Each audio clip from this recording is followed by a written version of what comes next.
Na yan pong mga mayayaman, mga milyonaryo, bilyonaryo, hindi po yan mahilig doon sa nakikita sila. Public, no? Hindi po yan mahilig na sumikat sila. Tahimik lang po yan, mga bossing. Pero ang sinasabi dito, si Maharlika daw, ayun, ni-live. Para naman syempre sikat na, nako, ito, mayayaman yung kasama ko. Nandito ako sa loob ng mga Marcos. Di ba sabi na din ni First Lady Lisa Marcos na pagpasok niyan doon sa bahay ko, nagpicture ng nagpicture. Di ba nandun sa Maharlika? Tapos, talaga ako nandun din ako. Kasi nag-monitor din ako sa nangyayari. Tapos, nung mga bandang, mga bandang, I think 11 or 11 p.m., nung malaki-laki na yung lamang ni BBM, nag-21 million na yata yung boto niya. Tatanda mo yun eh. Tapos, nakikita ko, na mananalo na talaga si BBM. Ano ginawa ko? Nag-live ako. Pero, bago ako mag-live, Naku, paumanhin no, inunahan ko pala yung kwento ni TV. pumunta ako sa kasulok-sulukan ng situation room niya, yung situation building, ganyan. Yung kasulok-sulukan ng headquarters. Para, pag nag-live ako, ang background ko, clean lang. Walang ibang tao, walang nasagasaan. Parang respect. Totoo. No? Ako, mga kababayan, kunyari, meron akong na video o meron akong kinuhanan na isang tao. No, kumbaga magkakasama kami. Picture, group picture. Mga bossing, group picture. Papaalam ko muna 'yon. Mga boss, pwede ko bang i-post 'to? Baka kasi merong mga kagaya ng mga kaibigan mo, hindi ako nagpaalam. Hindi ako nagpaalam na dito tayo pupunta. Mga may ganun, masagasaan. Di po ba?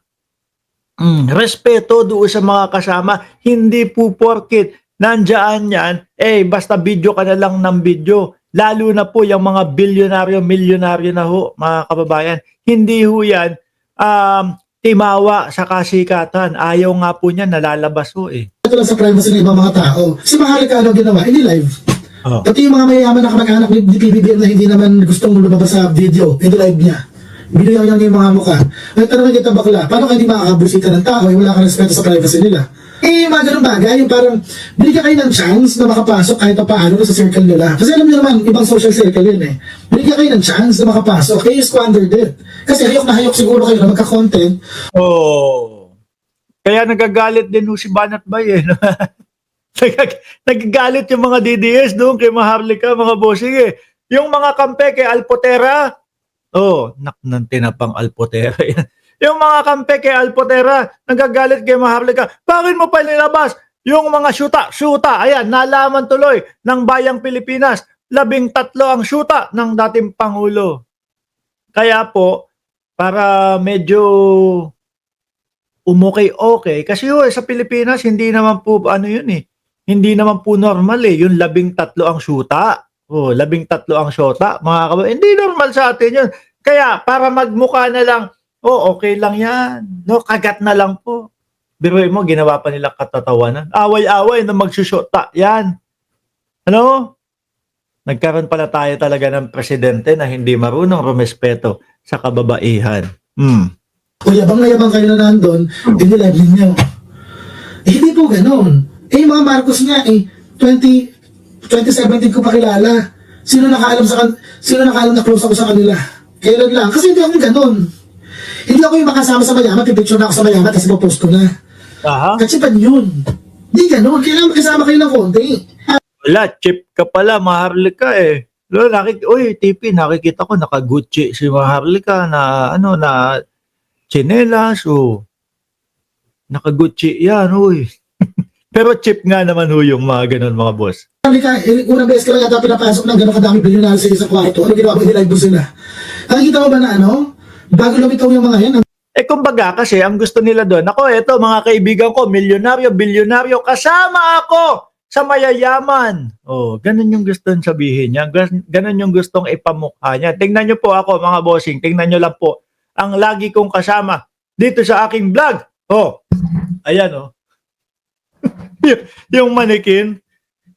Ewan ko kung kanino yan. Nilagay nung misis ko dito sa loob ng bodega namin. Bodega ko kasi to. Kada lalabas ho ako, nagugulat ako pagtingin ko, meron nakatayo Kala ko kung ano tuloy. Dami tayong mga ceremonies bago na ito sa TV, tapos biglang dinive mo lang. Eh di pasikat ka masyado, kaya ka nakabusita siguro. Di ba parang may saltik yung galawan, di ganun, bad joke. Sakit to na, sabihan ka pasikat, o bad daw yun. Di ba? 2019, totoo na lang, 2019, bago mag-pandemic. Sumama ako sa isang food trip ni, yung food tour ni Chef Sandy Daza. Nakasama ko sila BBM. Nakita ba nag-post ako kahit isang picture? 2019 yun, bago mag-pandemic. Walang picture. Magkaibigan na kami ni Lisa ng close, 2018 pa. Oh. Nung panahon na Kasi mga social climber, alisin ko na ho mga bossing. Dumako na tayo doon sa kay Inday Sara Duterte, mga kababayan. Nako, madami to. 1, 2, 3, 4, 5, 6, 7, 8, 9.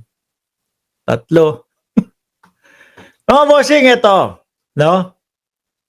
Sa atin ho, mga kababayan, tayo kapag kayong mga nagpo-posisyon tayo, di ba? Inihahalal natin, ibinoboto natin. Pero sa mga Duterte, mga bossing, pansin nyo po ba yung pagiging nepotismo nila? Yung tipo bang gagamitin nila yung mga kapangyarihan nila, gagamitin nila na sila ay nakaupo, gagamitin nila na ako ay presidente, mag-a-appoint ako ng mga kamag-anak ko. Ganyan sila tingnan mo, pati nga si Sulaika, di ba? Ito matagal na hutong nabalita, bumalik lang po mga bossing. No?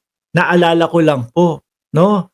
Sabi, kaya di maiwan ni BP Sara, si Sulaika, matagal nang magkasintahan, sabi po ni Montulfo. Siguro po, ayan ang dahilan na magkasintahan sila, kaya, nai-appoint si Lopez doon sa OBP, no? Kawawa naman, roromansa kay Digong, sabi ni Chi Cereza. Sabi dito sa balita na to, matagal na anyang may relasyon si Vice President Sara Duterte at ang kanyang Chief of Staff na si Sulaika Lopez. Dahil syuta kita, hindi ho ako may sabi niya, nire-reactionan ko lang yung balita ni Montulfo. Yan. Dahil syuta kita, i-appoint kita. Diba? Ganyan po. Madami din pong in-appoint ang dating Pangulo na ganyan, na mga kamag-anak nila. Upang sa ganun nga, kapag dumating ang panahon, ligtas sila.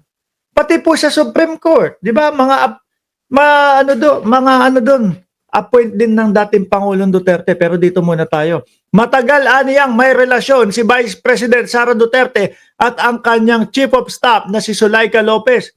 Ito ang ibinunyag kahapon nung last year pa yata ito, ng dating kolumnista na si Ramon Tulfo. Mahilig sila yung mga ganyan mga bossy.